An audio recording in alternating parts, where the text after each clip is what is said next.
Good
evening, sirs, and good evening, President sir and Dr. Mohan Ravuru sir. It was nice to have you today again on our webinar DigiConnect platform. And before we start the formal proceedings, may I request our President sir to formally invite everyone, sir. Thank you, Sandeep. Good evening, friends. I welcome you all to this our issue of webinar. As usual, this is the 55th issue, and every weekend we are meeting on this platform. Today the topic is very interesting and very important as well. So I welcome the speaker of the day, Dr. Mohan, and Dr. Rajiv Kumar Jain, and I welcome all the participants. With these few words, I hand over to Dr. Sandeep. Thank you, President sir. So, Dr. Mohan Ravuru sir, this is the 55th issue of our INOC DigiConnect webinar, and it is being held as per routine every Saturday at 6:30 p.m. And you had addressed one of the previous webinars on testing, and that was a great learning for every one of us, and a great discussion was there on that day. And as we have seen that pandemic second wave is now flattening down, but still, as may I tell you that today we had a management review meeting with all our directors. So they told us ki you are always telling us that numbers have decreased. Now numbers are decreasing, and we are tempted to open up everything, and again we fall in the trap and we come back with a new wave. So, like as a medical fraternity, it is our responsibility to guide our management what to do when the numbers come down, because this is not the end of the pandemic, or because the virus has just suppressed, it has not been eradicated. The numbers have come down because of the lockdown measures, because of all these restrictive measures. And how many casualties were there? More than 57% casualties in India were in the second wave. And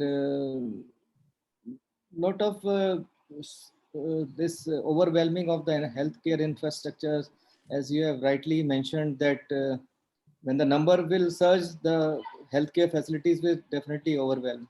So your topic today is of business interest for industries also, for industrial management also. And we would like to request you to guide us so that we can put up some proposal in front of our management also, that once these numbers are decreasing, how we should go ahead with opening up of the offices, opening up of the, although in Indian Oil none of our location was closed, but at offices we are maintaining with a minimum, at least we have given an upper cap of 50%, but as per requirement, everyone is working from home. So in other industries also, in IT, they are totally working from home. So this is very much there in all the industries. So now we have to guide our management. So, and your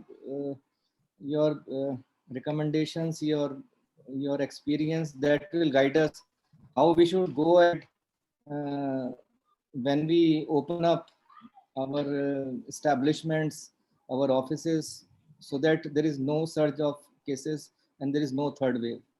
So with this, Dr. Ravuru sir, your topic is, as President sir has told, it is very important that flattening the curve without flattening the economy. And this is of business interest and overview of the balance source of return to work. And this will be followed by Dr. Rajiv Kumar Jain, Vice President of AUSD, with the weekly COVID updates. And to all the participants, may I just some introductory points about Dr. Ravuru. Dr. Ravuru is the Director, Medical and Scientific Affairs, Asia Pacific, Abbott Rapid Diagnostic. And he is a physician researcher with over 15 years of experience in vitro diagnostic industry.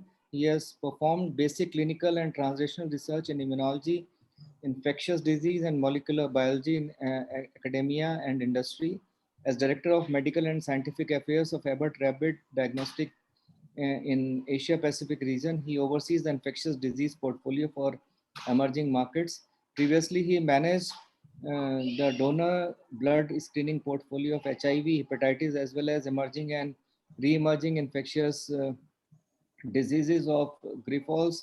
Earlier, he served as a global medical affair role with GSK Biologicals, and his first foray into industry was with Becton Dickinson Research and Development under Immunization Division. Prior to that, he also served as clinical research fellow at National University Hospital at Changi General Hospital, Singapore. Beyond his MD, he has masters in immunotherapy from National University of Singapore and technology management degree from University of Queensland, Australia. So, sir, last week we had a topic that was enigma. Means a lot of mysteries there with the COVID, but we have to solve the this mystery with all the scientific evidences. And I think with your vast experience, you will be the best person to guide us how to go about. Dr. Ravuru, sir. Thank you, Dr. Sandeep, for your kind introduction. It's a pleasure to come back and talk to you all, share my views, and also together we're going to discuss what are the possibilities that exist in the near future. Just give me a moment, and if you're able to see my screen and hear me clearly, just say yes. Yes, sir. Yes. Okay, awesome. So what I'm going to do over the next 15 to 20 minutes is understand what do we mean by flattening the curve, and what does it do to the economy, and how do we maintain a return to economic activity while continue to flatten the curve, because we cannot do one at the cost of the other. They're both self-implicating as far as the population is concerned. So this is just again a diagrammatic representation as to what has happened. Productivity fell as the new coronavirus cases came up. Countries went into lockdown for various phases and duration.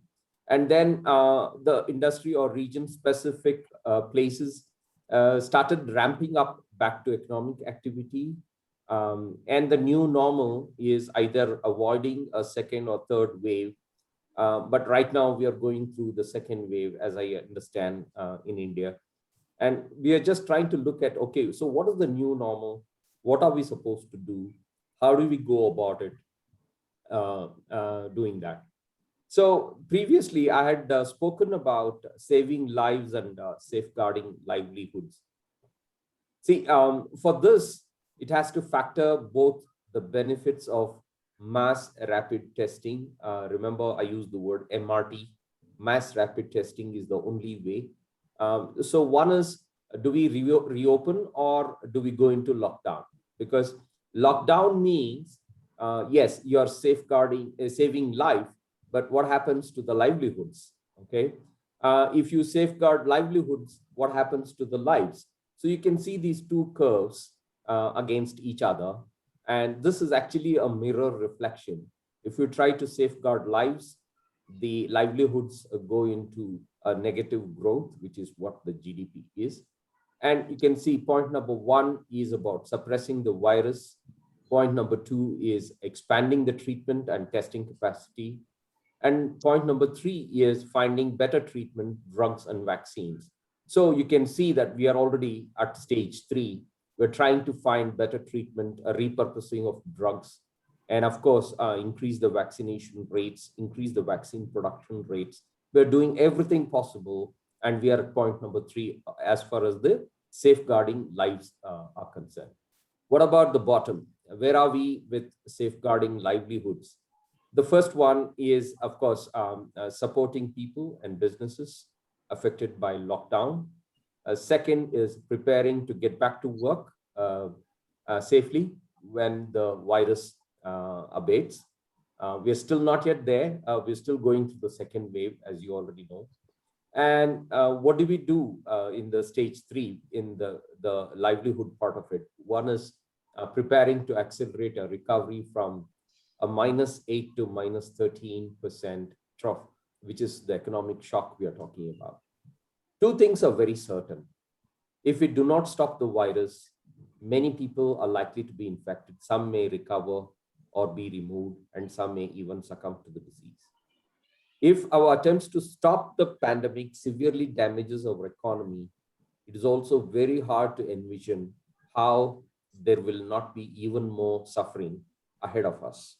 So these are the two things that we're going to discuss in depth. So this is what we call as time boxing the two paradigms, the virus and the economic shock. Okay. Now, if you look at what Indian government or any other government is doing worldwide, one, they're focusing on relief and recovery for the economic part of it. And second, they're also continuing the containment and mitigation public health measures, right? Now, when I said flattening the curve, it is about containment policies that can reduce the onslaught of new cases. It also means the same red part of it has got a mirror reflection at the bottom. You're also hitting a recession without containment policy. And you can also see the recession with containment policy. They're all almost a mirror reflection of each other. In other words, the medical containment measures have got economic implications and vice versa as well. Okay. Now, what have we done so far to deal with COVID-19? We have contained early detection of cases, close contacts, prevented disease from taking hold for as long as it is reasonably possible. And we continue to do that.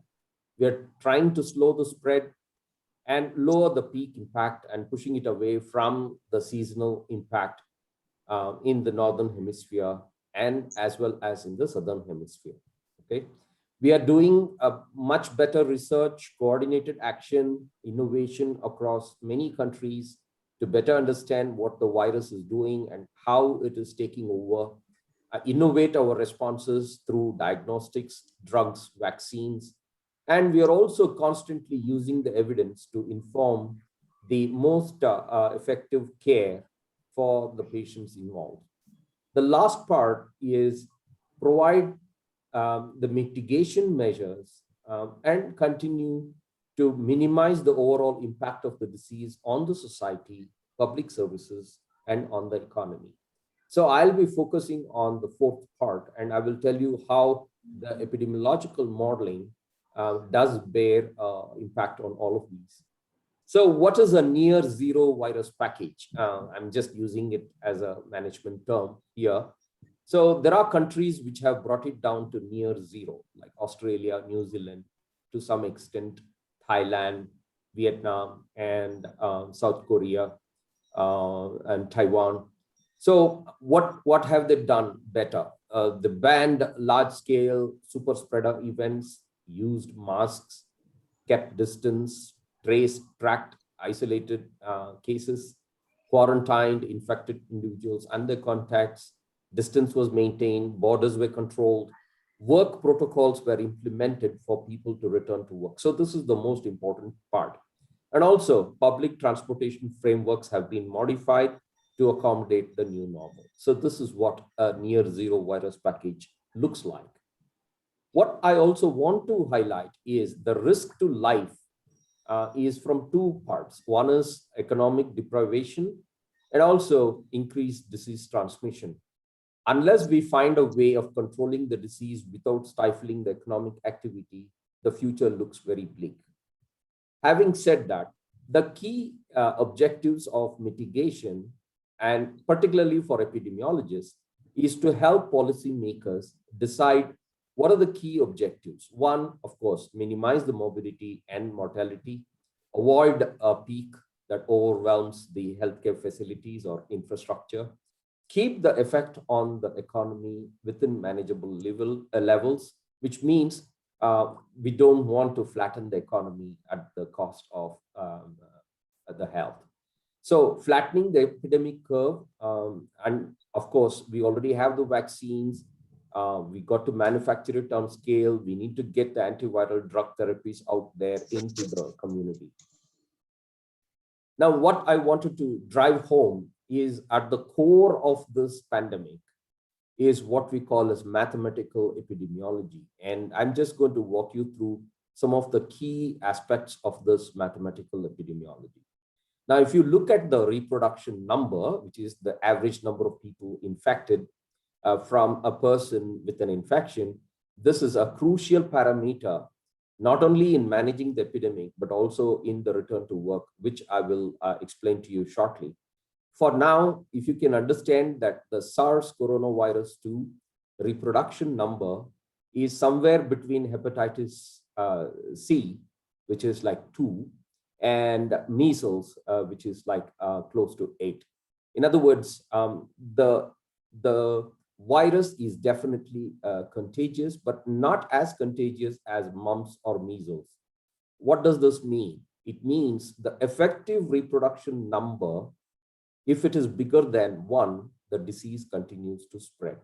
So the role of public health policy is to keep this reproduction number below 1. And that's when you have possibly contained the disease. So this entire thing depends on 4 aspects. What is the duration that a person is infectious? And as we know, up to 9 days from the point of exposure to the virus, up to 9 days since onset of symptoms, a person can be infectious. And what are the opportunities for transmission in a single day? How many people does this person meet or shake hands or connect with or communicate physically? What is the probability of transmission? And who is susceptible? Means the number of people who are susceptible for this transmission. Okay. Now, for COVID-19 without intervention, I've already mentioned to you about 10 days to 2 weeks, but 2 weeks has been taken as the normal for de-isolation. And this includes about 5.6 days for incubation and another 2 to 5 days before isolation. So for flu, the influenza, it is slightly shorter, about 3 days, and the sexually transmitted disease can be several months. O is the opportunity, which is like 5 to 10 people per day, which is the normal person-to-person greetings under usual behavior. T is the probability of transmission, approximately a third, 30%, which is high compared to flu and SARS. S is the population susceptible, and as you can see, from elderly to almost up to children, we are 95% susceptible. 95% of our people are susceptible. Okay. Now, if you take a look at this beautiful model called SEIR, simply stated, S for susceptible, which means all those who are born into a society, they get exposed. And of these people who are exposed, some people become infectious.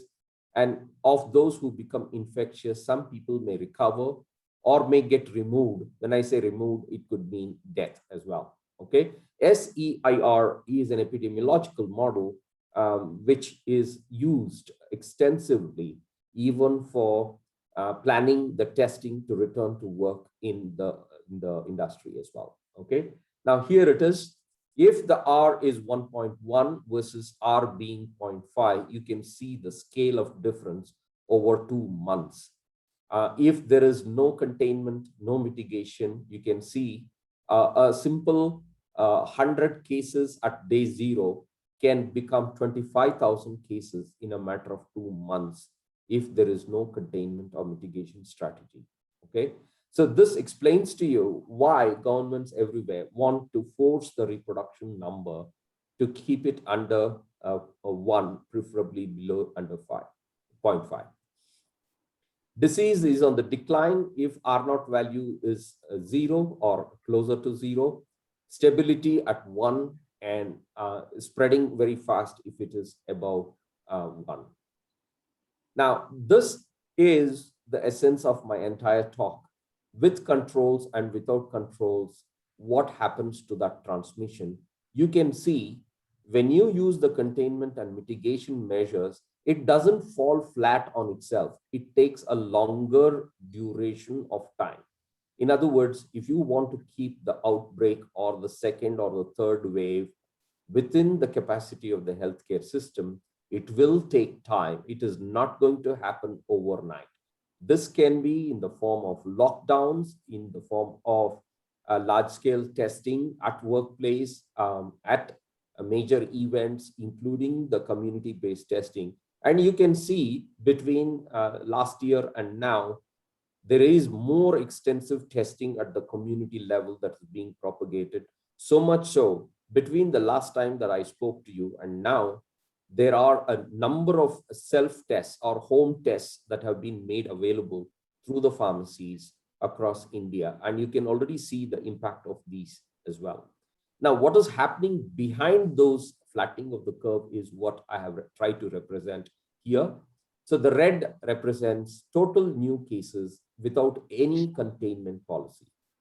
Now, the dotted red line also indicates severe cases requiring hospitalization when there are no containment policy. What this also means is that you will be forced to medically ration things for that small peak above that line. You can see here, this dotted line with a yellow hillock is referring to what we call as forced medical rationing. The total new cases with containment policy represents the blue, and the severe cases requiring hospitalization, you can see it is well within the ICU beds or a healthcare capacity for treating the severe cases. Now, what is also important is uncontrolled, partially controlled, and fully controlled. When I say this, I mean quarantine, isolation, social distancing, and of course, the additional effect of lockdown and a return from lockdown as well. So if you took all this, even though a peak happens within a few weeks, but the flattening will take a minimum of 40 to 60 weeks from that time. It means that you are going to have a continual flow of cases during this time, but it will still be under the healthcare capacity and you can still manage them. Okay. All over the world, policymakers are trying to think, okay, is this a trade-off between saving lives and safeguarding jobs or incomes? It is not really, because the trade-off originates from interaction between these epidemiological dynamics of the outbreak and the limited capacity of the health systems. So if we plan any economic shutdown of any kind, we better build the healthcare system and manage the outbreak in a proper way. If not, this repeated waves will continue into the future because we are not doing the basics correctly. Okay, last year, this was the publication that came out that talked about, based on the 1918 pandemic, what exactly did we learn? So there were 3 scenarios. One scenario is peaks and valleys till January 2022, and that means outbreaks will continue with continuing containment and mitigation measures.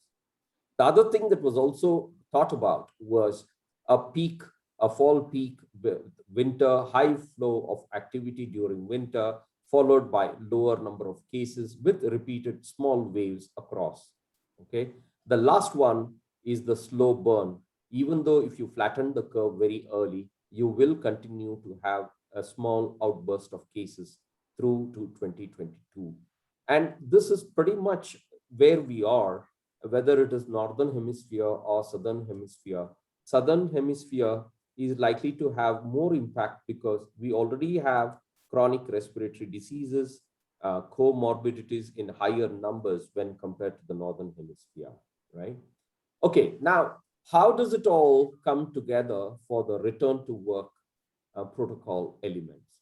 So the first thing, I'm sure you're all experts in this area. I'm just trying to recap and summarize for the rest of us. So at the risk assessment part, what we want to do at the workplace is find out two things. What is the likelihood of infection at the workplace? What is the likelihood of onward transmission? And what are the consequences of that transmission? So if you can do that assessment, you can come up with a testing strategy. What is the test of choice? Is it based on accuracy, convenience, time to result? What's the cost of testing? This is where the health economics comes into play as well. I will allude to it in a short while. Who and how often to test? This is also important at various stages of the pandemic. What are the advanced strategies that we can think of? The last part is, what do we do if we have a confirmed case? What is the individual response? What is the environmental response? And also, what is the public health notification strategy for return to work and safety promotion? Of course, you're all familiar with this. I will not go into the details. Nature of work, community care, public facilities, office-based production, hospitality, agriculture. These are all different sectors that we can think about. Work organizations, ability to maintain social distancing, the number of different people sharing the workplace, the travel to and from work because they're going to use public transport and they're going to be in touch with the community, workplace entry and exit, need for PPE, of course, hand hygiene and other things which you are very familiar with, including the environmental cleanliness, toilet facilities, pantry, setting up of the lunching of food areas, avoiding symptomatic people as much as possible, and look at community level settings as well. Okay. Now, the key questions that we need to ask is, does the work setting require close contact with people? Does specific duties require repeated or extended contact with people with known or suspected COVID-19? Has the community spread of the virus include cases in the workplace? When we try to ask these questions, I've already mentioned to you, what is the likelihood of transmission and what are the consequences of the transmission? It is what we need to worry about when it comes to return to work testing. Okay. Now, what I've done here is just to give you an example of what is a typical high risk setting. When I say when I talk about high risk setting, the risk factors are proximity, nature of contact, the number of contacts, the duration of contact, the ability to screen and remove. Do you have control or you don't have any control? And what are the risk factors based on the pre-COVID-19 baseline? Okay. Now, customer facing environments, manufacturing plants, transportation, education, field forces, these are all coming under high risk setting. Then what about medium risk? Call centers, BPOs, warehouse, distribution centers, agriculture comes under medium risk. And all the parameters, I've just shown you example of warehouse and distribution centers, particularly for the e-commerce part of it. And of course, the regular offices that you look at, depending on what you key in for the parameters as the rating, you will end up with the risk probability. Okay. The testing framework is using the right test on the right population with the right interpretation and the right infrastructure with a clear right action as a strategy. Okay. So If you want to think about a rapid point of care test, you need to use the word assured. What does assured stand for? The test should be affordable, sensitive enough, specific to SARS coronavirus 2. It should be user-friendly, rapid, equipment-free, and possible to deploy at the point of care. That means wherever you need to do the testing, it should be possible. Okay. Having said that, what do we understand about estimated prevalence ranges in different target populations in different settings? In a community with high prevalence outbreak setting, symptomatic healthcare workers, so the range is anywhere between 10 to 30%. Right now, if I understand it correctly, India is going through anywhere between 15 to 20% prevalence. Okay. Asymptomatic healthcare workers with significant exposure, community with high prevalence, that prevalence is estimated at high, which is 10%. Contacts of confirmed cases, anywhere between 2 to 30%, depending on at what stage of the pandemic we are. Symptomatic people, low to high, 2 to 10%. Asymptomatic general population, very low to low, which is less than 2%. So this is the kind of estimated prevalences. So we need to think about all these when we do the economic modeling. Now, what are the testing protocols that are available or we can think about? Based on exposure and symptoms, you can continue with ongoing testing. Or based on a low or moderate community spread, we can talk about escalated or proactive testing. The third part is baseline proactive testing for a moderate community spread. The fourth one is proactive testing for high community spread or workplace exposure.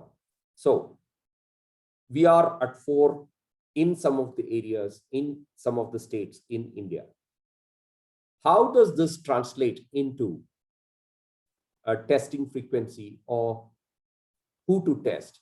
Effects of asymptomatic testing is what I have tried to map out here. You can see no asymptomatic testing versus asymptomatic testing. You could possibly catch the virus at the workplace in under 30 days if you do asymptomatic testing, which otherwise would take about 100 days for you to talk about. And we are talking about percentage of active infections versus the number of days after the case introduction that you will be able to pick up at your workplace. So this is how this SEIR modeling comes into play even at the workplace testing. So what I've done is I've used a case where 30% of the infected individuals have mild or asymptomatic infections, and we assume increased testing frequency once the first positive case is identified. Okay. Now I spoke about 3 things: baseline, escalated, and proactive testing. Testing frequency in low community spread, once per month after initial population re-entry to work. What I mean by this is, let's say the workplace was never open. 1 week before opening, you need to do a test, and 3 days before actual opening of the workplace, you need to do a test, particularly in low community spread. Okay. Whereas in the escalated proactive testing frequency, once per week proactive testing is good if you find that the infected individuals are identified within the population. In other words, there is a method to this madness or this once per week testing as well. So don't think that I've randomly put these words there. Once per week means from the point of exposure to the virus, it takes about 5.6 days for people to build up sufficient viral load to be able to infect others, whether it is asymptomatic, pre-symptomatic, or symptomatic. Okay. How does this all translate at the workplace as baseline and escalated proactive testing? So if there is an epidemic detected, does an employee test positive? Yes. Take action, increase the testing frequency, increase mitigation and distance measures, no more positive individuals, the infection is controlled, return to proactive testing. Okay. Whereas if there are no cases, continue to test the population as well as continue to test the workers that are coming back to work. And this depends on the asymptomatic population as well. Okay. Now, look at the various parts of this curve. No testing takes about 90 to 100 days after the first case introduction. Quarterly testing takes about 50 days. Monthly testing will take about 30 days. And bi-weekly testing will take about 20 to 30 days. And weekly testing can pick it up within 18 to 20 days. Means a population of 1,000 employees in a workforce, assume testing is increased when the outbreak is detected. That means you will have less than 1% of the workforce dropping out of work with this cadence of testing. Okay. Now, this is monthly, bi-weekly, and weekly testing. This is the escalated proactive testing frequency. Again, I'm using 1,000 employees, and this is varied outbreak testing frequency on epidemic progression after an initial case has been identified. And you can see here very clearly that within 20 to 30 days, you'll be able to pick up what comes out in the community will come to your workplace, and within 30 days, you'll be able to pick up. What I would like to do is just try to quote Howard Merkel's beautiful statement here. Coronavirus is a socially transmitted disease, and we all have a contract to stop it. What binds us together is a microbe. It also has the power to separate us. That means some of us may get infected, some of us may end up in the ICU, some of us may even succumb to the disease. We are a very small community, even though we are a big globe. We acknowledge it or not, this is the time, and this proves it, and this is the time to act. And the time to act like a community is now. Healthcare has found itself tested by the pandemic. The front lines are delivering heroically, hats off to them. We continue to thrive because of these front lines, and you are part of that. But the next normal for healthcare will look nothing like this normal that we leave behind. So thank you very much for your patient attention. I'd be happy to take any questions at this point in time, and look forward. Thank you, Dr. Mohan Ravuru, sir. It was really an eye-opening for every one of us that we should open up our workplaces with a guard, and we should do testing as per the protocols, and we should not think that the pandemic has gone. And the way you have explained everything, if you are not testing, what will happen? And like you rightly said, that it is the time to act. If we are, because with the decrease in the number of cases, people are now a bit relaxing. They want to come out. They again want to go to their offices and the workplaces and socialize. But although it is a infectious disease, and as you rightly quoted, it is a socially transmittable disease. So if we are so much again engaging with in the social gatherings, then again the things will again go bad. And that yellow tip which you showed, when that is crossed, and when the healthcare facilities are overwhelmed, in that case a lot of near and dear ones we will lose, and we had lost all of them during this second wave. So be careful. And I would request all the participants to raise their hands so they can open up their videos and they can ask questions. Yes, I would. So first of all, I compliment Dr. Mohan for a wonderful presentation. You have discussed each and everything in very well detail and made everything clear to all of us. Now my question is, see, when the first wave was starting, there was no herd immunity in the community.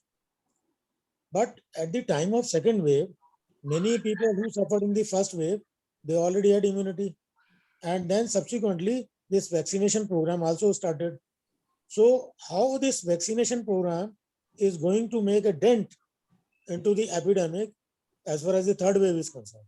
Okay, So now, in retrospect, I would like to say the word herd immunity means we are presuming that it is providing us protection from reinfection, correct? Right? It is not. Okay. The antibodies are not providing us protection against reinfection. And we know by now that the antibody levels, particularly the IgG antibody levels, are waning off after 4 months or max 5 months. Okay, that means they're not protecting anymore. That's the need for us to look at vaccines. Now, the traditional way of making vaccines used to take about 10 years.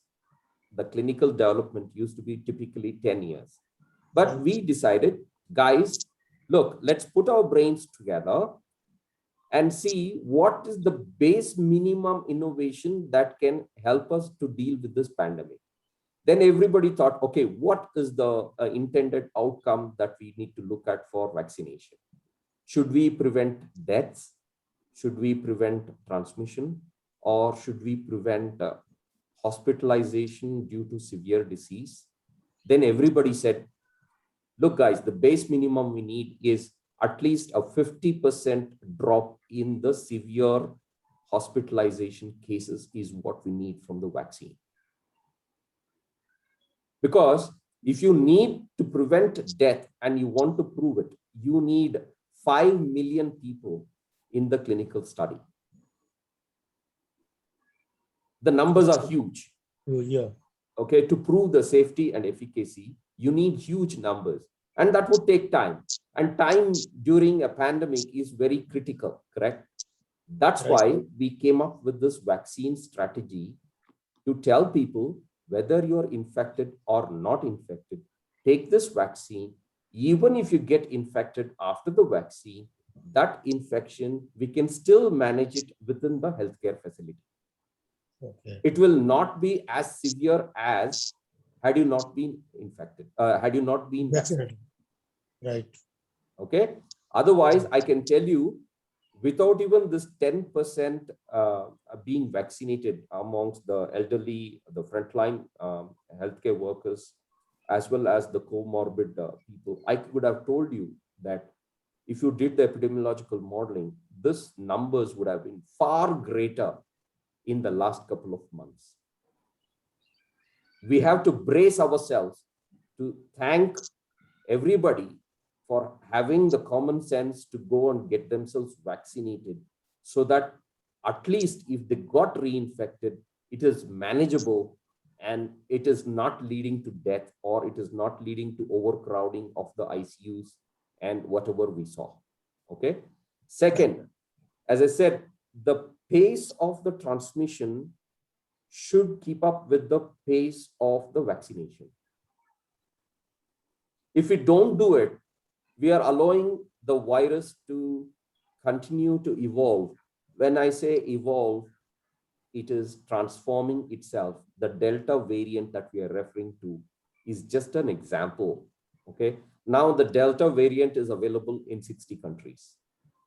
Okay. Now this Delta variant is going to create havoc in Europe. Okay. Where the vaccination is at a different pace, we'll see. But as I said, the waves will continue, sir, no matter which part of the world we are talking about. The waves, repeated waves will continue. Okay. Whether those waves are manageable or not, that is the key question. Right. Okay. Thank you. Yeah, sure. I hope I addressed your question. I know Absolutely. I'm long-winded in my answer, but Absolutely. We need that comprehension before we get to that understanding. Right, sir. Thank you. Dr. Mohan sir, there are two questions from the Q&A box. Sure. One is by Dr. Damodar Lele from Mumbai. He is asking, public transport, can we allow our employees to travel to work in crowded train and buses? Everybody does not have their own vehicle. Correct.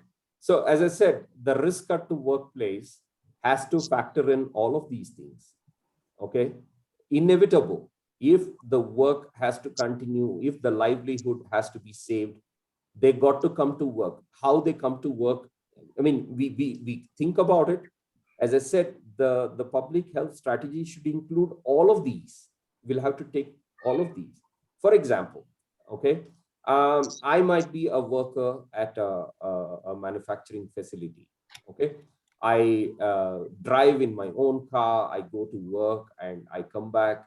I'm pretty much safe. I drive an isolated car. So in isolation, all this. But if my wife is a nurse at a COVID-19 facility and she's constantly being exposed, and I go to my house and I'm exposed to my wife who is working in a healthcare facility, I'm already creating that risk. So the risk can come from anywhere. It could be from home, it could be on the public transport, or it could be at the workplace. So the question is, what is the likelihood of transmission and what is the consequence of the transmission? So as long as we are screening asymptomatic people at the point of entry to the workplace frequently with low cost rapid tests, we can avoid this. We ought to do this. There is no other way. There is no other way. We can't go into lockdown every time there is a small wave, correct? Yeah. You agree with me? Yes, yes. Definitely, we have to keep all these factors in mind. And there's one more question from Dr. Sudharma Dalvi. They've asked here, do you see cases of drug-resistant bacterial infections increasing due to overuse of antibiotics over the last 15 months? And should you be more concerned about these drug-resistant bacterial infections in future? Absolutely. Absolutely. That's a very good question. And in fact, see, while we are busy, see, sometimes we need to think about this. If we are too close to the trees, we will not be able to appreciate the forest. Okay. What we are doing is empirical treatment of COVID-19 cases with antibiotics has led to increased antibiotic resistance, and the impact of which, the morbidity and mortality directly responsible from antibiotic resistance, we will see it not just now, but also into the short, medium, and long term, long after COVID-19 is gone. So antibiotic stewardship is what we call it. And in the future, syndromic testing will be the new norm. And I will not be surprised that sequencing will come very close to the doctors, will come very close to the healthcare system. So quick sequencing and finding out what is the antibiotic resistance will become the new normal into the future. No more blind prescription of antibiotics, because that age is almost getting over. So, thank you, sir. Now, there's one request by Dr. Damodar Lele. Sure. Dr. Lele, actually, this he has requested to share the slides with him, but all this recording is available on our. No, I will definitely share the slides. Okay, okay. Right. So thank you very much. But this recording is also available on our Enoch DigiConnect webinar immediately after this webinar is over. So you can refer our YouTube channel also. Even our earlier 54 webinars, all recordings are there. So if there is any other question from the esteemed panelists, otherwise we will, Dr. Rajiv Kumar Jain, sir, Vice President, AUSD. Yeah, you have to unmute yourself, sir. Thank you, Dr. Sandeep. And thank you, Dr. Mohan. Once again, you've given one good treat to all of us. The question pertains to epidemiological modeling. See, modeling at the macro level, the national or continent level, and modeling at the state and then district level. It varies, and the response also would vary. One of the important fact which everybody recognizes is related to Delhi. Delhi had a fourth wave. Correct. It was not a second or third wave. We had 3 waves, one after the other, and each wave was higher than the previous one. So the Correct. fourth wave was the most devastating. The issue is having modeling tools available to the place where the action has to occur, where Correct. the execution has to occur.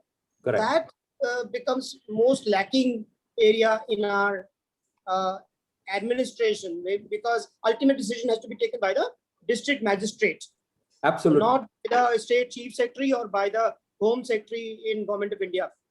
Absolutely. So in your context, what would you recommend would be the combination of testing, epidemiological modeling, and gene mapping to be able to take a decision at the ground level, that is the district and sub-district level. Correct. What's the So- combination of the tools? Okay, so even before we talk about the district level, let's talk about the workplace. Okay, I can use the workplace as a good example, because at the workplace, people are originally from the community where transmission is happening, and they have to use public transport, as somebody has nicely pointed out. Some may be vaccinated, some may not be vaccinated, some may be exposed to the virus, had one round of infection, some may be carrying antibodies. All these various snapshots are available. So what do you do at the workplace? If we continue asymptomatic testing at every workplace, when I say workplace, it could be a mall, it could be a manufacturing site, it could be a public workplace. So anything that we can think about, if we continue to implement asymptomatic testing, rapid testing at the point of use, at the point of care, we will be able to catch this virus and hold it. Okay, remember last time I mentioned the word divide and conquer. It is now the time for communities to act. If you belong to a housing society, the housing society has to make sure that anybody who's coming in can be rapidly, randomly tested. And if they are vaccinated and if they have sufficient antibodies, for at least 4 to 6 weeks, they don't need to be tested again.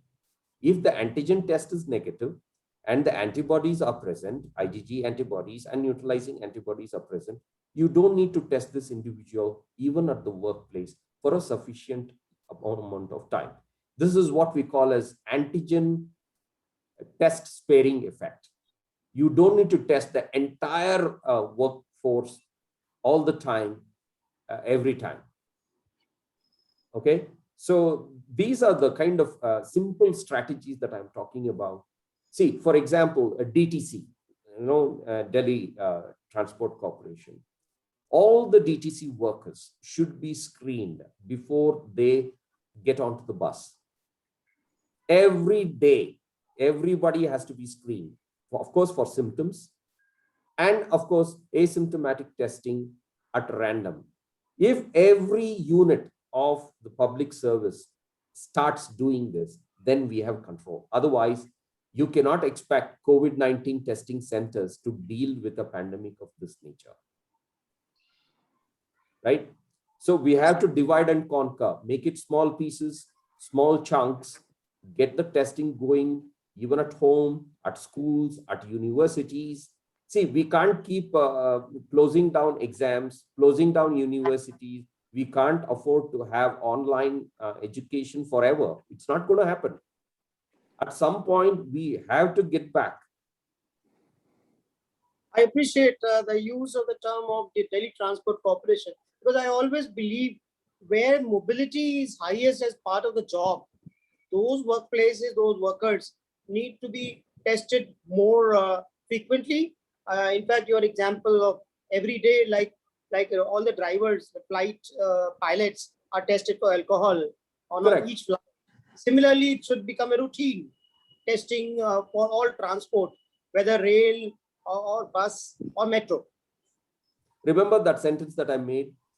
health of the economy depends on economics of health. When I said economics of health, low cost, repeated, high frequency testing is the only way out of this pandemic. There is no other way. Of course, you have vaccines. I'm already presuming that at some point you will get vaccinated. But for this pandemic to become an endemic, you need to use low cost, mass, rapid testing at the community level in whichever way you want to divide it. In whichever way you want to divide it. For example, if you went to a hospital today, do you know that, I just happened to visit a hospital, and after 5 days, even though my RT-PCR test was negative the previous week, they're continuing to test me at the hospital entrance. Okay, so you can imagine if this is the kind of approach to anybody and everybody, then we can contain this only by knowing what is the status of this individual. Is he infected? Has he been infectious, or is he susceptible? This is the 3 parts of the modeling. That's right, sir. Yes, Dr. Gajan. Sir, if it is so, then at many workplaces, what they are doing is, at the point of entrance, a guard is there with a temperature gun. They are just checking the temperature of the people entering the building or the workplace. So that means it is a totally futile exercise. Absolutely, because the transmission is happening at 80% in asymptomatics and pre-symptomatics, particularly with the Delta strain. So what's the point in looking for temperature? So that we can abandon. We can exactly. Absolutely. Okay. Absolutely. It can be a screening, but it doesn't really help. Right. If every mall insists that show me your self-test or home test negative result if you want to enter. No, in fact, sir, what is happening is, by doing this temperature test through this gun, people are getting a sense of false security. Exactly. That now they are in a safe area. Absolutely. And the same thing happened with people who got vaccinated with 1 dose. Yes. They think that they're already protected and they're going around. Okay, right. Absolutely. So, as I said, this has to get into our conscience that the new normal is, I need to get vaccinated. I need to get tested. I need to protect my family. I need to protect my children. I need to protect my sister, my brother. This has to come at a family level, and everybody has to get proactively involved in testing in some way or the other. Right. Thank you. Yeah. So 2 things: the likelihood of exposure and the consequences of that exposure. No matter where we are talking about, at the family, at the bus, at the train, at the metro station, or at the workplace, what is the likelihood? So if you ask those 2 questions, I think we'll get the answers. Right, sir. Yeah. So, Dr. Puneet Chandna, he has raised his hand. Sure, sir. Office bearers, Mr. President, and Dr. Mohan. Dr. Mohan, great presentation. And I have a question though, and most of the questions are covered though. When we're talking about the, the positive side of a negative infection, I think the Indians are a little bit suspecting, of course, the vaccines, a lot of information coming in, and so is the testing. So where do you see the recent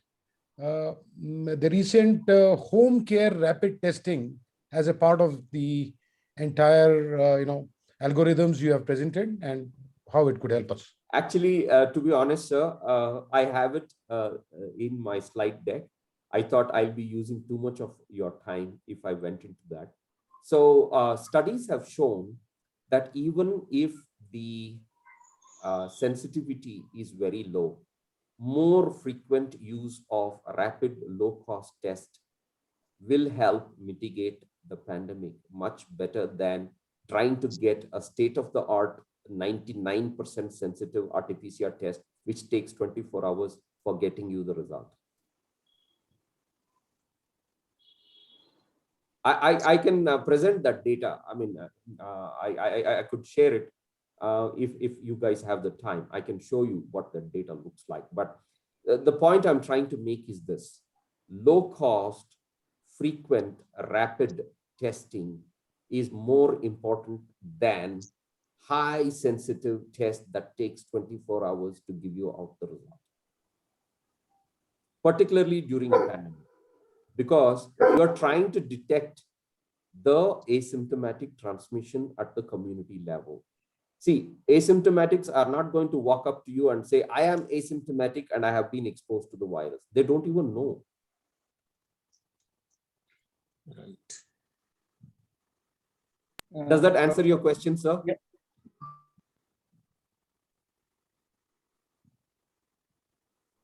Yes. Yeah. So yeah, it did. It did. Thank you very much. Very kind of you, sir. Dr. Shashikala from Bangalore, sir. Yes, She has raised her hand. Yeah. sure, Yeah. sure, please. It was a very nice and informative, lucid presentation. Thank you very much, Dr. Mohan. I just wanted, I have one question. Sure. Once in how many days this rapid antigen test should be done? As I said, if the community prevalence is high, once in a week is good enough. Okay. Because, see, even if I got exposed to the virus today, Yeah. without knowing, it takes about 5.6 days for that virus to build up sufficient numbers for me to be able to infect somebody else. Is that Okay. point clear? Yes. Okay, Yeah. I don't know if I presented last time.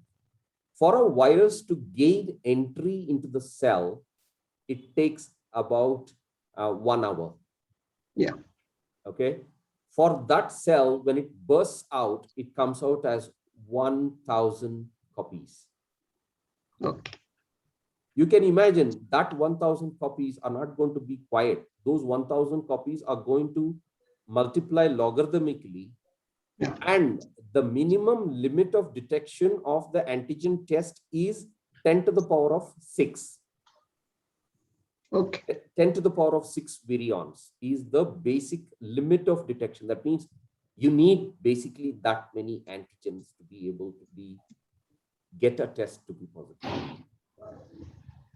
But it will be difficult once in a week to do for all the in the workplace, no, for everybody. Well, ma'am. Okay, so how do we mitigate this? Because we are at the peak of the pandemic. Either we pay the lowest economic price now for testing and keep ourselves safe till we can mitigate this, or we pay a very high price later. Thank Sorry, you. ma'am. I mean, I didn't mean to challenge you, but I'm just saying we don't have much choice. We don't have much choice. We better spend for testing. Otherwise, we will end up spending huge amounts for the public health care of symptomatic cases. And that's exactly what we saw. We saw how devastating the third wave, second wave has been between January and now. You just take a look. I mean, every time I switch on the video, I feel, it's a gross injustice. But who do we blame? Yeah. Where do we spend the money? Okay, I'll ask you a very different question. Today, we have drugs, we have testing, we have vaccines. If I gave you 100 rupees and you are the Union Health Minister, how would you spend this 100 rupees? Please tell me. Where would you spend? You can split it. You can use your own terms and tell me where you would spend this 100 rupees. You have only 100 rupees to spend. This is a question I can pose to all the panel members here, but I mean, you happen to represent them. So give an answer. There is no right answer or wrong answer. Just give me an answer. We have to test first with that. Thank you so much. Yeah. You already answered your question. Where would you put your money? Increase the testing capacity. If you find the virus, that means the pandemic is not going away. Yeah. If you find people are still infectious after a lockdown, that means this lockdown has not been effective. Correct. So unless we test, we don't know what those data points are, correct? Yeah. If we don't use the GPS and GIS technologies, we don't know where the hotspots are. Yes. If we don't know that, how do you implement a public health strategy? Agreed. Yes, ma'am. So Yeah. everything is interlinked. It's just that we need to think small. I mean, like what Dr. Rajiv asked us, right? We need to think small, break it down into small, easily digestible, understandable chunks and manage it. Because you can't manage a pandemic like an endemic. You have to manage a pandemic like a pandemic. So you have to do it at the community level. May I ask where you live in Bangalore, ma'am? Indranagar. Indranagar. Okay. Yeah. So in Indranagar, what is the current prevalence? How many cases do you think you have in Indranagar? Maybe around 800 in our locality. Okay, very good. So these 800 data points can be physically mapped, correct? Yeah. To the households. Yes. We can test the contacts. Yeah. We can trace them. We can isolate them. Correct. For 10 to 14 days. Yeah. If we do that, at least these 800 cases don't multiply into 10,000 cases within 2 weeks. Correct? Yeah. Okay. So can you see that? I'm just using the very same example that I'm talking about. So if there is a Indranagar community, society or something like that, if they can take up this, procure rapid testing and offer testing for anybody and everybody, we can contain this. At least Indranagar can contain. Let's not worry about Jainagar. Let's not worry about Kormangla. Let's not worry about any other place. If Indranagar can take care of itself, Kormangla can take care of itself, and any other place can take care of itself, this is exactly what needs to happen. Thank you. Thank you very much. Yeah, sure, man. So you mean to say, Dr. Mohan, like if the management is now planning to take care of the future surge in cases, or to take care of the future, like what will be the new consequences? So they should spend more on testing rather than looking or booking beds in the hospitals and hoarding medicines in their hospitals. Or vaccination, definitely they have to go on a large scale for every employee. They should go for vaccination, but testing is more important, and they should screen out everyone who enters their premises or who leaves their premises, so that everyone is safe. Yeah, correct. So as I said, if everybody thinks like a gated community, we can stop the virus at the gates. The simplest possible message I can give is, if every family, sir, if you can think about protecting your family and act responsibly. When I say act responsibly, if somebody goes out to the university or goes out to the market and you can do a home testing for some of these people who are going out frequently, okay, you can still identify within the community itself. You can see the government was not stupid to license home-based testing. It is not without a reason, because the testing capacity is overwhelmed.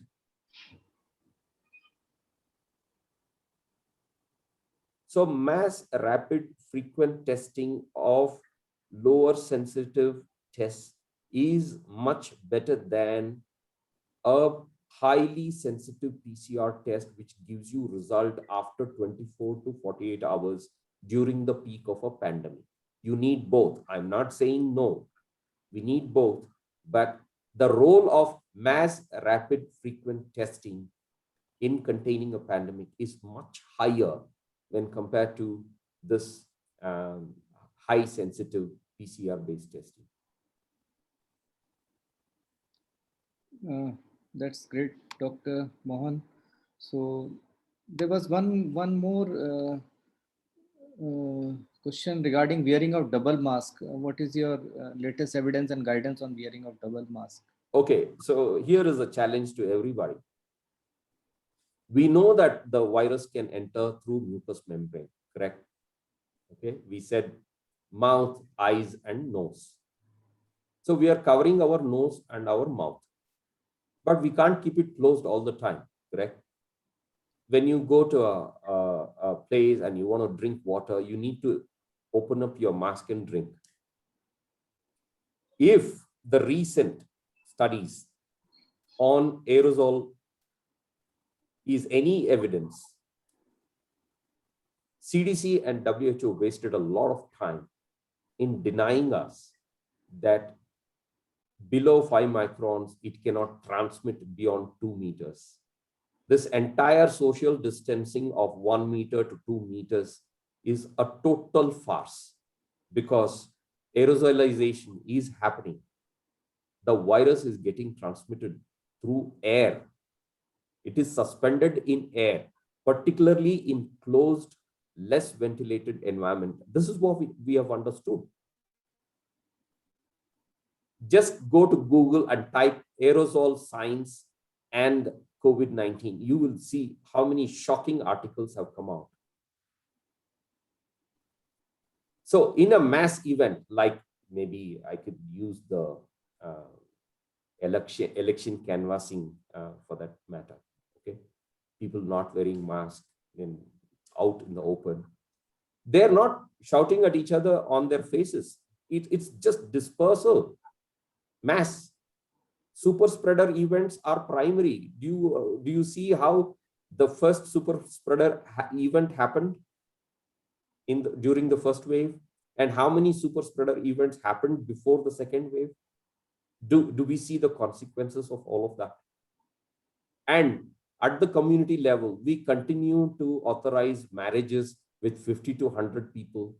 At the village level, people are continuing to do jatras, the festivals, religious events. I mean, there has to be a method to this madness.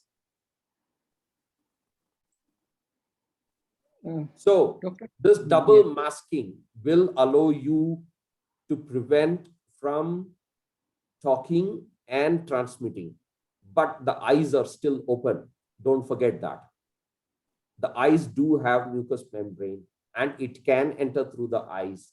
So in low ventilated, highly congested environments where a lot of people are there, it is better to avoid that place rather than talk about double masking or even N95 mask, because at some point you will drop your guard and expose your mucous membrane.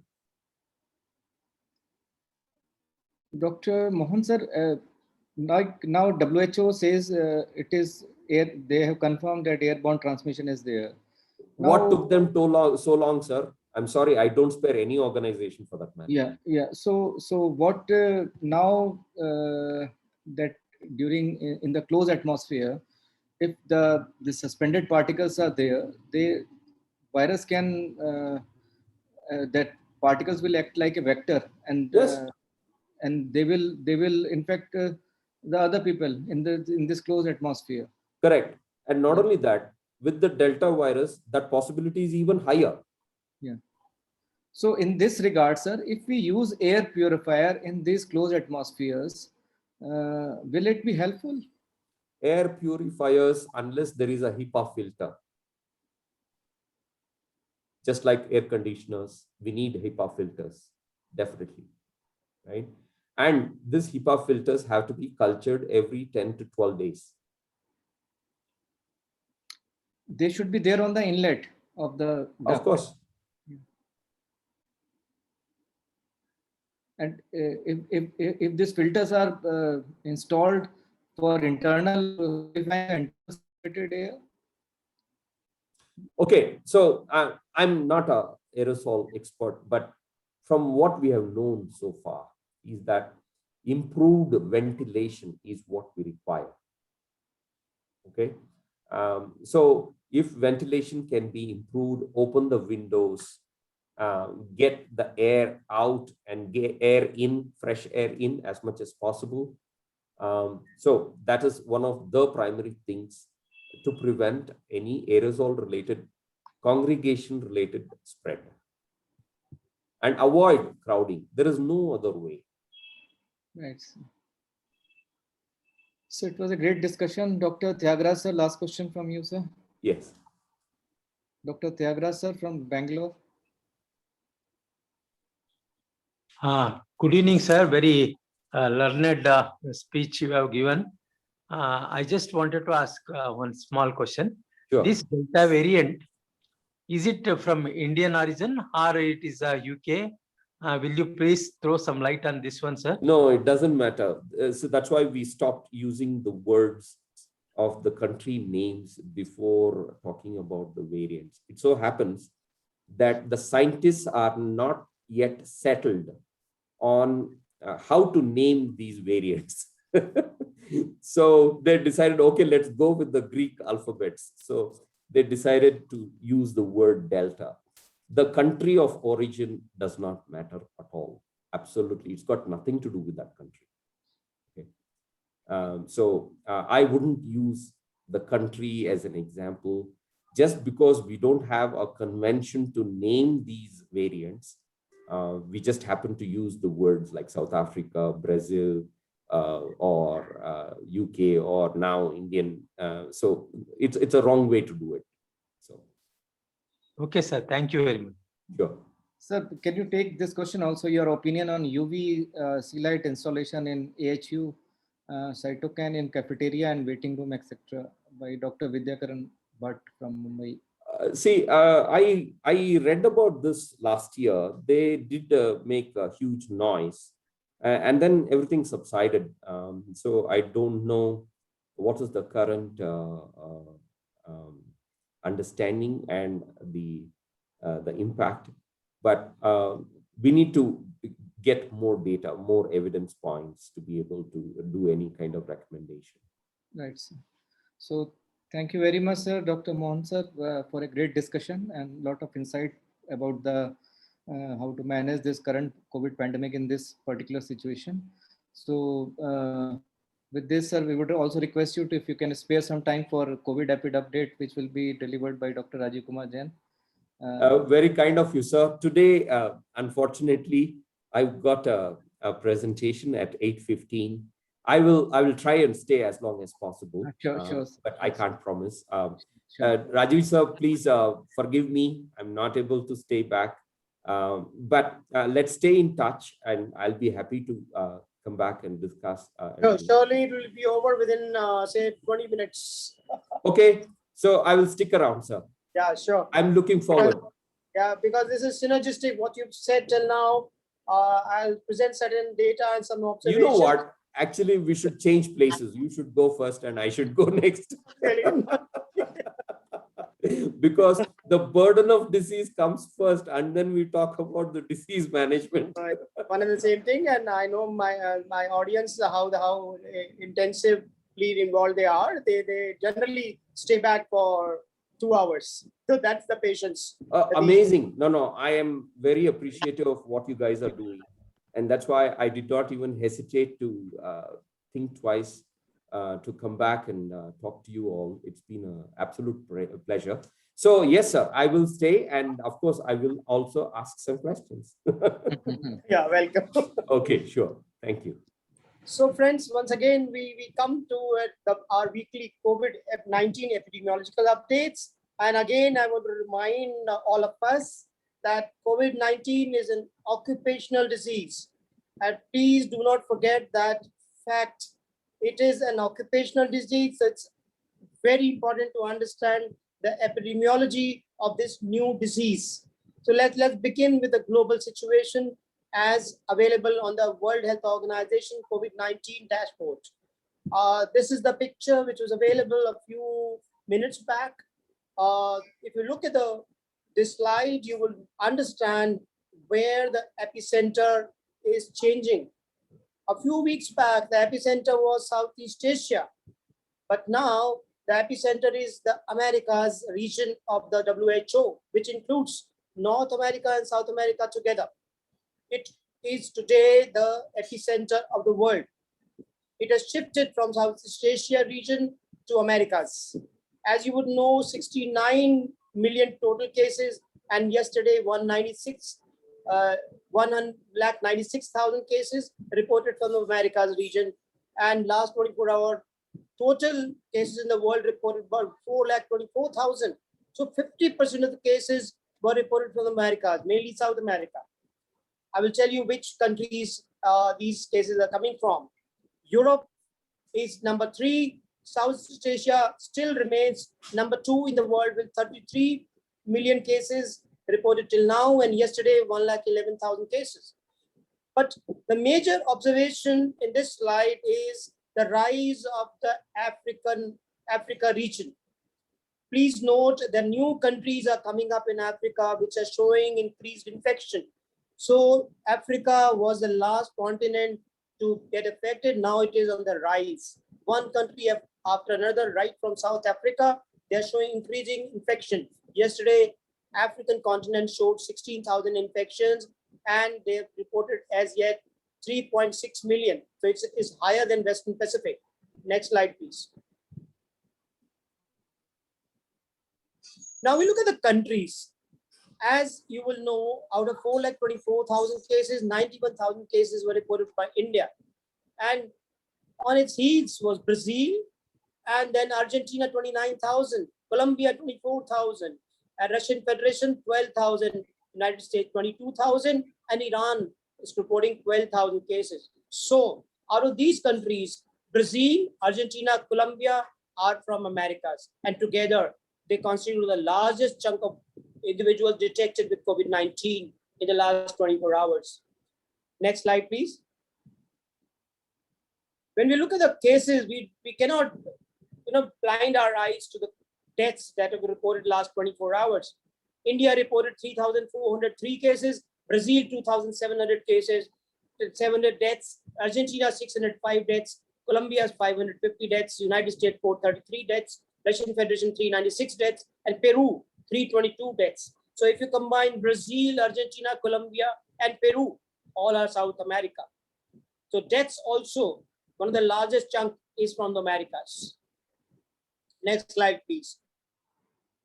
Now we come from the regions to countries. This is the real fact that the number of people who have died of COVID-19 as of today in 2021 is already higher than all of 2020. If you see the graph, the pink portion and the inflection where the 2021 started, the total deaths were 1.88 million. While in 21 itself, in the first less than 6 months, more than 1.88 million deaths have been reported. This is in spite of the fact that these data is still being collated. So that is the rate with which the infection has spread across continents and across countries and across the world. The true pandemic had shown its true colors in the second wave, which is the global second wave. And if you look at India, the most devastating rise and equally fast fall. Next slide, please. This is another important slide which shows daily COVID-19 deaths per million, 7-day moving average. If you look at the graph, just imagine what happened in Brazil and what happened in Germany. It is nothing compared to what India faced. Only difference was the devastation that Germany faced was much less impactful than in Brazil or India. But the most devastating effect on the population was in Brazil.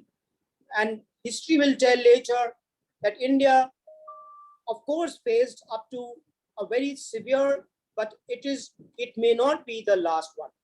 It may not be the last one, or it could be the last one, depending on how people behave, how vaccination progresses, and how testing is done. Next slide, please. This is again an important slide where it shows the nations with the greatest percentage of their COVID-19 deaths occurring in 2021. And surprise of all is Slovakia at the top, more than 75%. Paraguay, South America, Japan. Can you imagine Japan at number 3 position in terms of deaths, a percentage of the COVID-19 deaths, more than 75%. Hungary, between 50 and 75, Tunisia, Ukraine, Germany, Czech Republic, Poland, Greece, Portugal, Brazil, Philippines, and then India comes. So this is what the reality of the world is. And mind you, all these countries are not only developed countries, they're not only underdeveloped countries, they're not only rich, they're not only poor. It's a mix of the countries. So it is a very neutral virus in terms of development, in terms of mobility, and in terms of economic development of the countries involved. And look at the bottom, it is Pakistan. Next slide, please. We come to India now. The epidemiological situation in India, as of today, 84,542 new cases, 3,996 deaths, and 19.9 lakh tests. Another important event which is happening in the last this week was reconciliation of deaths. Maharashtra yesterday added 2,220 deaths, which is a backlog. Same thing happened in Bihar, same thing has happened in Uttar Pradesh, and many other states will have to reconcile their data and then update their deaths figure. And that's fair enough. One should be transparent, one should look into the data and then update the accurate figures as far as possible. 7-day average test positivity rate is 4.95%. There are 10.7 lakh active cases, total 2.94 crore cases, 3,67,106 deaths reported, and the positive figure. We are touching 25 crore vaccination doses. 34.3 lakh was given yesterday, and this is picking up, as we should see in the subsequent slides. Next slide, please. This is a very important slide. In one snapshot, you get to understand what is happening in the states in India. If you look at the confirmed cases, it is at the top again, South India. Tamil Nadu, Kerala, Maharashtra, Karnataka, Andhra Pradesh are the top 5 states. So it is now in South India where the real infection spread is happening. If you look at the deaths, again the same distribution, except for one state from Eastern India.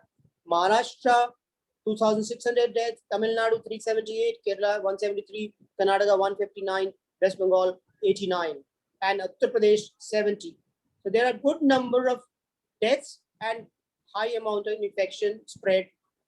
Based on the testing, we shall know in the other columns. Tests per million per day, again, in the bottom, if you see, Rajasthan, West Bengal, Bihar, Madhya Pradesh are not testing enough. They are only testing Rajasthan 572, West Bengal 629, Bihar 882 tests per million, while the national average is 1,415. So it is even less than 1/3 in few of the states in India. So there is always infection lurking in the dark, and we are not showing light to the infection. 7-day average test positivity rate is highest still in Kerala, which is 13.9. But more worrying is the northeastern states of Meghalaya 13.1, Nagaland 12.7, Sikkim 10.1, Tamil Nadu 10.5, Andhra Pradesh 9.2. If you look at the 7-day average daily growth, Mizoram is 1.74, Sikkim 1.31, Manipur 1.30, Meghalaya 1.23, Tripura 1.08, and Arunachal 0.99, while Indian average is 0.33%. So it is spreading more fast, more deeper in the entire Northeast. Mizoram, Sikkim, Manipur, Meghalaya, Tripura, Arunachal, all, which is the highest at the top. Now, if you look at the vaccinated persons, the bottom shows that Bihar is only 7.92% who have received the 1 dose. Tamil Nadu only 10.55%, Assam 10.59%, Jharkhand 10.69%. Indian average is 14.52%. So Bihar is half of India. Tamil Nadu is is almost 2/3 of India. Assam is same figure, Jharkhand same figure, and these are hugely underdeveloped except for Tamil Nadu. There is sizable amount of hesitancy, vaccine hesitancy in Tamil Nadu. The government needs to tackle that vaccine hesitancy in Tamil Nadu. Next slide, please. This is the graph which shows you the macro figure of infection right from day 1 last year, and now you look at the figure. This is now reached the level of the first peak. If you look at today's figure. Next slide, please. This is decline in daily cases across states of India. All the states are reporting lower. All states are showing 2 waves or 3 waves or 4 waves. If you look at the, like India is on the top left, then Maharashtra, Karnataka, Kerala on the top line, Tamil Nadu, Andhra Pradesh, Uttar Pradesh, and West Bengal in the second line. Third line is Delhi, Chhattisgarh, and Rajasthan and Odisha. So all states are showing decline. Speed of decline is what makes all the difference. Next slide, please.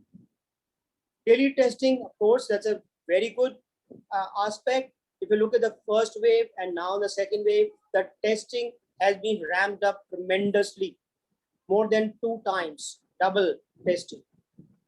Next slide, please. This is daily testing across states of India. Most of the states did ramp up their testing except for few states. Jharkhand at the bottom right needs more attention. Haryana and Bihar both need more attention in this respect. Next slide, please. This is the doses, first and second in the left, on the left graph, and people, men, women, and third gender in the right graph with respect to vaccination. Total doses administered in India are on the left, and total people vaccinated in India as on June 9 is on the right side. They're showing a worrying figure in terms of females getting less vaccination than men. That needs to be tackled. Next slide, please. This is percentage of eligible population with at least 1 dose. All India is 20.5, 19 lakh cases, and Uttar Pradesh is 12.1%, while Himachal is 38%. Look at the ratio, 12% on one side and Himachal 38% on the other. The inequity in population which has received at least 1 dose of vaccination is quite visible. The red figures are Uttar Pradesh, Bihar, Tamil Nadu, Assam, Jharkhand, West Bengal, Punjab, and then India comes. Then all the states are blue. So these states need extensive emergency vaccination all across. Can you believe Raebareli in Uttar Pradesh has got the lowest population with 1 dose vaccination in the entire districts of Uttar Pradesh. Raebareli is the lowest amongst all the districts in Uttar Pradesh with at least 1 dose of vaccination. There is huge disparity between Gautam Buddha Nagar, which is the highest vaccinated population, and Raebareli at the bottom. So within Uttar Pradesh, one state, there is huge disparity, huge inequity, which needs to be addressed. Next slide, please. This is percentage of eligible population fully vaccinated. While on the one side is Uttar Pradesh only 2.51%, Bihar 2.56%, Jharkhand 3%, Madhya Pradesh 3.4%, Punjab 3.5%, Tamil Nadu 3.65%. On the other hand, Delhi 9% of population is fully vaccinated. Gujarat 9%, Uttarakhand 8%, Kerala 8%, Himachal 7.68%, and northeastern states without Assam is 7.87%. So there is a disparity between the states at the bottom and the states at the top. One needs to attend that in terms of receipt of second dose in top states of Uttar Pradesh, Bihar, Jharkhand, Madhya Pradesh, and Punjab. Next slide, please. This is vaccinated per million people across states in Uttar Pradesh Union Territories over time. You see how ramping has occurred from April 10 to June 9. The farther the distance, more has been the vaccinated per million. The top consists of Dadra, Nagar Haveli, Ladakh, Lakshadweep, Goa, Himachal. While at the bottom, what you see again, Uttar Pradesh, Bihar, Assam, Jharkhand, Tamil Nadu, and Nagaland. This is the real issue which needs to be tackled. Inequity. Next slide, please. This is besides vaccine hesitancy, a major policy concern is a large and growing gender gap in our vaccination drive across the states. The overall gap is more than 1.5 crore, more than 15%, and it is rising. What is happening? Female are in blue and males are in red. Farther the distance, more is the disparity. And what do you see? Himachal, very close, but Jammu Kashmir, huge disparity. Why only men?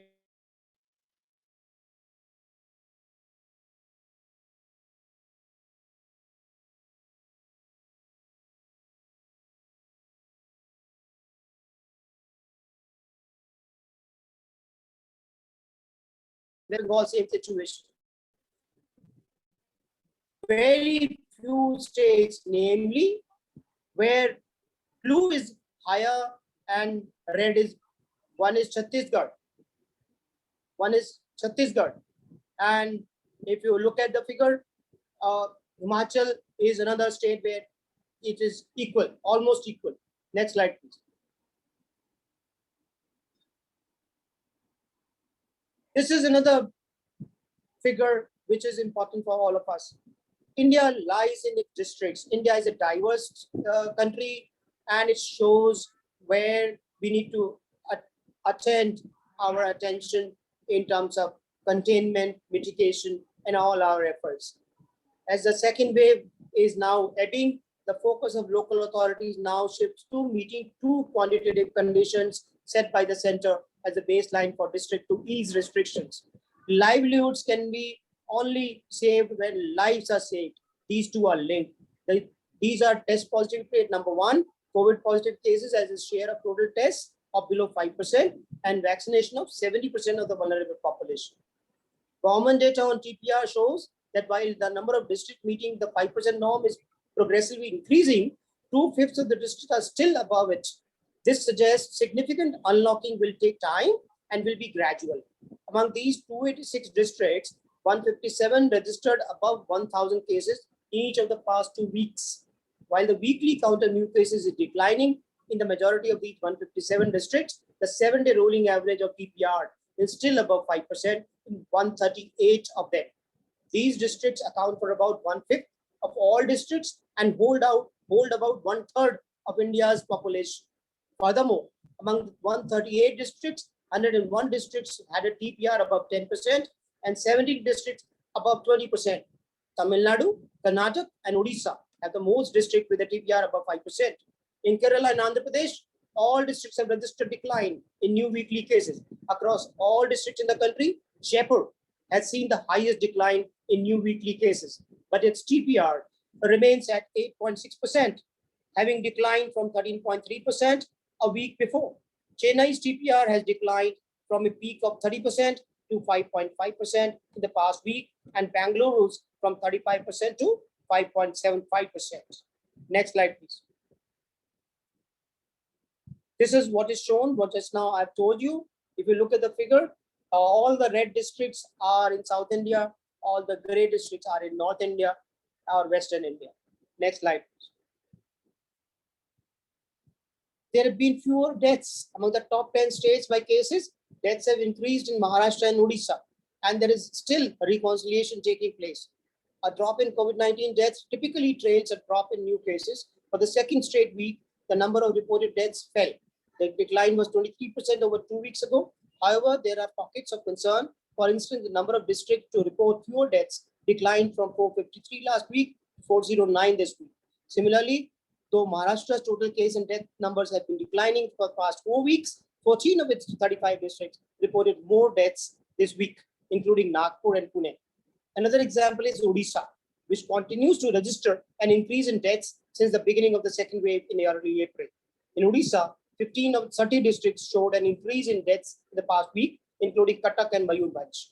Earlier this week, Bihar added 3,951 COVID-19 deaths, labeling them as additional deaths after verification.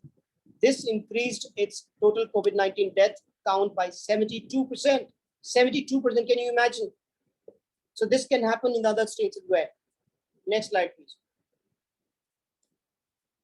Now we look at the vaccine gains. Tamil Nadu, Andhra Pradesh can ill afford a drop in vaccination rate like this week. If you look at this, all the gray states are areas of concern, whether they are dark gray or light gray. Even as fewer new cases are recorded, the pace of COVID-19 vaccination in India, though slow, is picking up. After 6 weeks of decline, it has registered an uptick for 2 straight weeks now. In the past week, India averaged 3.1 million doses per day. The increase is also more broad-based. In the past week, 23 of 35 states and union territories saw a weekly increase in doses administered against 15 the week before. Andhra Pradesh, Tamil Nadu, Himachal Pradesh, Assam, and Haryana were among the states where the weekly vaccination pace has dropped. Given the center's unlocking guideline of 70% vaccination among the 60-plus population and those with comorbidities, a drop in vaccination has greater implications for Tamil Nadu or Andhra Pradesh, which are at the bottom half in the vaccine coverage. Tamil Nadu has given only 131 doses per 1,000 population, and Andhra Pradesh 208 doses. By comparison, Himachal Pradesh leads with 343 doses per 1,000 population. Next slide, please. Now we come from the states to countries.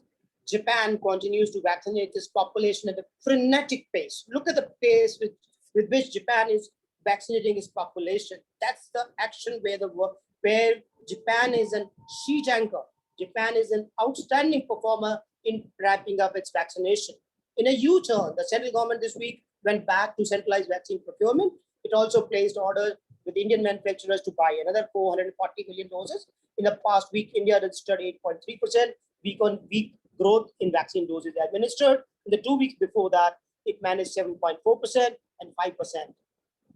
China continues to make significant gains in COVID-19 vaccinations, increasing its dose count by 15% in the past week. It has administered 36% of all vaccine doses worldwide, more than North America and Europe combined. India remains in the third position on this metric, that is 10.5%, behind the US and China. In order to match China and Japan in growth, India needs more vaccines in a big way. The pieces for that are being put in place only now. We shall see results in July with the pieces getting together. Next slide, please. This is an important slide from the World Health Organization. This is the SARS-CoV-2 variants of concern and variants of interest as on date. This is the latest figure of alpha, beta, gamma, delta, which are variants of concern, and variants of interest, epsilon, zeta, eta, theta, iota, and kappa. The latest, as you see, delta, which was a variant of interest in 4th April and variant of concern on 11th of May. And it started from India, and October 20 was the first documented sample. Next slide, please. This is important, a slide where it is a summary of phenotypic impacts of variants of concern. Let's focus our attention on the right column, where in terms of transmissibility, Delta has shown increased transmissibility and secondary attack rate. Both secondary attack rate higher and increased transmissibility. In terms of disease severity, it is not confirmed. Possible increased risk of hospitalization is suspected. In terms of risk of reinfection, Delta is reduction in neutralizing activity has been reported. Impacts on diagnostics, in Delta, none has been reported to date. Impacts on vaccine efficacy and effectiveness, protection likely against disease, and very limited evidence on only 2 vaccines. Symptomatic disease, no minimum loss in Pfizer, BioNTech. Then AstraZeneca vaccine, minimal modest loss in single dose of Pfizer, BioNTech, and comorbidity AstraZeneca vaccine. Impacts on neutralization by vaccine, it is modest and moderate loss with the Delta, Pfizer, BioNTech, Comirnaty, and Bharat Covaxin, and sublineage B1617 not specified in Bharat Covaxin study. Substantial loss in single dose of AstraZeneca vaccine. Next slide, please. This is an important visual where you can see the countries, territories, and areas reporting variants of alpha, which is in blue, in yellow, and then beta, this is B1351, which is in blue, and then gamma P1, which is in brown, and then delta is in purple, bottom right, B16172. Look at the way all the 4 variants have spread across the world. And please look at India. India has shown all the 4 variants. Please remember this. Alpha, beta, gamma, and delta are all available in India. If we look at all the 4 graphics. Next slide, please. So this was in a nutshell that today's available data in terms of epidemiology of COVID-19, in terms of cases, deaths, and vaccination, and in terms of geographical spread, and in terms of time that is available till date. Thank you so much for patient listening. Thank you, Dr. Rajiv Jain sir. Dr. Mohan sir, if you have any question, because you have to leave for the presentation. Yeah, sure. Yeah, I've got 4 minutes. So, sure. As long as the vaccination rates keep pace with the transmission, we are likely to hit an inflection point sometime in 2022. I can't pinpoint that timeline, but I thought I'll just give you this comment before I leave, that please promote vaccination as much as possible. Continue frequent rapid mass testing wherever it is required. If we mandate, if every organization in India mandates vaccination and continues testing, we will gain control over this pandemic in the shortest possible time. Till then, the darkest days are still ahead of us. As I showed you, there were 3 scenarios. A slow burn is where we are. We will continue to have these recurrent waves, not a fall peak model. So we have much to learn, and I thank everybody for spending time to understand and implement what you've learned. It's been a pleasure for me to come back and talk to you all. Thank you very much indeed. So thank you, Dr. Rakesh. It's been a pleasure. Yeah.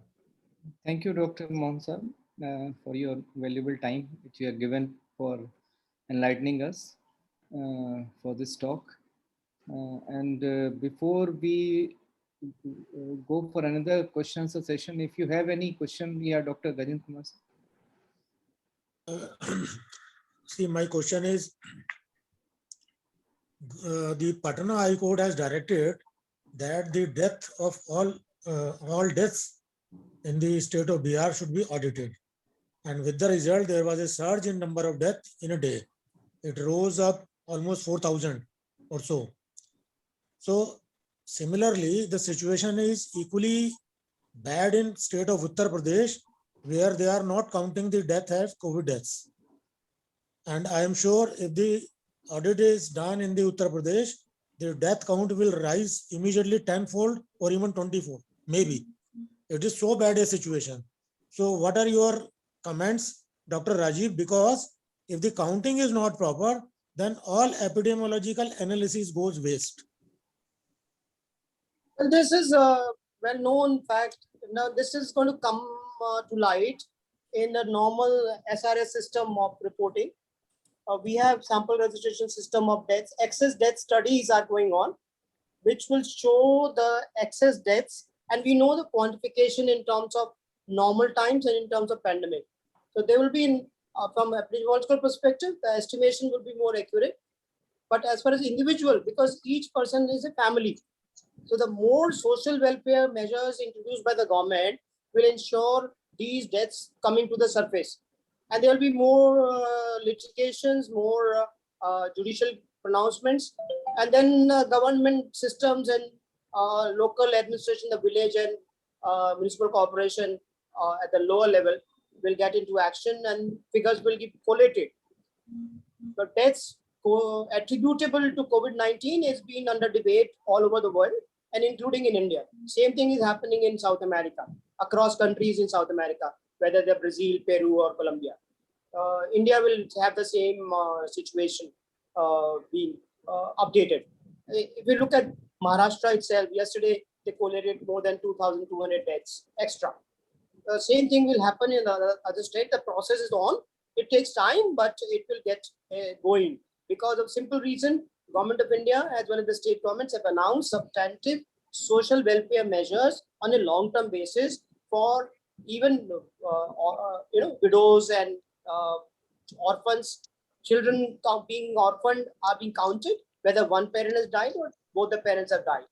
These issues will get collated because deaths cannot remain hidden for long, whatever be the cause. Right. This will gradually it will take time, but it will get going. Okay. That's right. Thank you. So now there is a small video presentation there. Whether for this booster dose or any other vaccine, whether CoWIN portal will allow us, because for this you have to get registered in the CoWIN portal. Otherwise, how you will get the vaccine? If you recollect, only last week, Government of India had given a special disposition for special people like going for Olympics, people going to US for studies, and special groups have been created. CoWIN has been tweaked accordingly. Okay. In fact, if you see, even today, there have been people who have received 3 doses. There have been already number of individuals. You got just go to CoWIN dashboard, you will find it is already there. There are a number of individuals who have received 2 doses of Covishield and 1 dose of Covaxin as well. Another way around as well. Okay. You can answer Dr. Rishikesh Nayak's questions. How corporates can tackle vaccine hesitancy and what is the impact of these variants on the vaccination drive? Well, vaccine hesitancy is a professional subject, a very specialized subject, which has been now in poliomyelitis. India has seen a lot of studies by UNICEF on vaccine hesitancy and how to tackle that. Each solution has to be very specific to the population which is showing vaccine hesitancy. If you recollect, a lot of vaccine hesitancy was there in Moradabad district of Uttar Pradesh for poliomyelitis. Same thing is happening now. There are a number of reasons. There are cultural reasons. There are misinformation reasons. There are political reasons why vaccine hesitancy occurs in a group. That is happening in India as well. So, like Dr. Rishikesh Nayak, his organization is located in different geographies. They have to first understand the reasons for vaccine hesitancy and then devise a strategy for the factors leading to vaccine hesitancy and tackle that. I would recommend that International Pediatric Association runs an online course. It's a free course. You can complete the course in 8 hours and you get a certificate as well. The course is only devoted to vaccination, and in fact, 2 modules are for vaccine hesitancy. There is a video of 45 minutes as well, only on the subject of vaccine hesitancy. It will be very useful, and it's free course.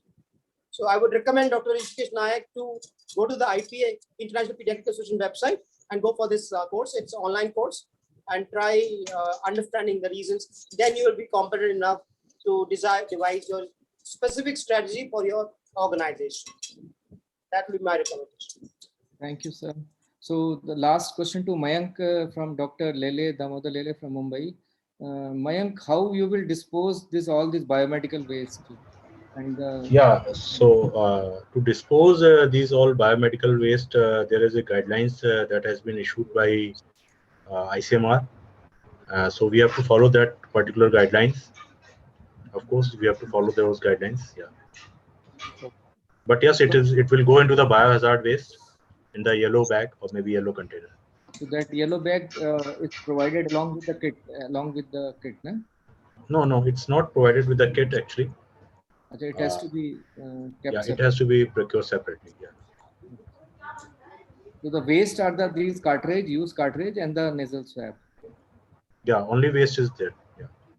Dr. Bhatt, at all health facilities, this waste management system is in place. Yes. It has to Yes. be Yes. only Yes. brought in at the airports and other places. Yes. Otherwise, in hospitals, health units, clinics, everywhere these are in place.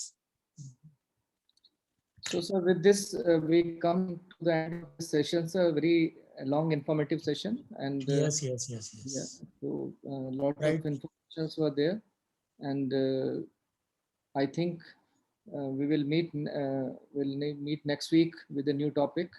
So by that time, thank you all very much, sir, for Okay, thank you. for Thank you joining all. the session and sparing Thank you your very time. much. Thank you, Mohan. Thank you, Albert, also. Thank you.